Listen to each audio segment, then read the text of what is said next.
কবর কবর খুব ভয়ঙ্কর জায়গা, খুবই ভয়ঙ্কর জায়গা, অনেক ভয়ঙ্কর জায়গা।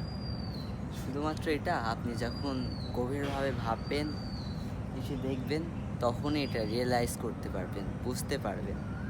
কবরের আযাবটা ভয়ের বিষয় না, তার চেয়ে ভয়ের বিষয়টা হচ্ছে একাকিত্ব, নিঃসঙ্গতা। এখানে আপনার সাথে কেউ থাকবে না, কথা বলার জন্য কেউ থাকবে না, আপনার সুখ দুঃখ বোঝার জন্য কেউ থাকবে না, আপনার কষ্ট বোঝার জন্য কেউ থাকবে না, আপনার বাবা মা থাকবে না, আপনার সন্তান থাকবে না, আপনার স্ত্রী থাকবে না, আপনার কোনো আপনজন থাকবে না। এটাই সবথেকে বড় আযাব। অথচ আমরা নির্বোধ মানুষ দুনিয়াতে নিজের টাকা পয়সা, বাবা মা, দুনিয়ার সবাইকে আপন ভাবি, কিন্তু একবারও ভেবে দেখি না যে দিন শেষে আমাদের কিন্তু এখানে আসতে হবে, আমাদের একাভাবে থাকতে হবে। কখনোই আমরা এটা ভাবি না।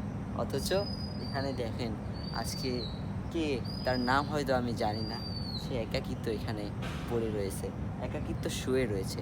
তার সাথে কথা বলার মতো কেউ নেই, তাকে সময় দেওয়ার মতো কেউ নেই।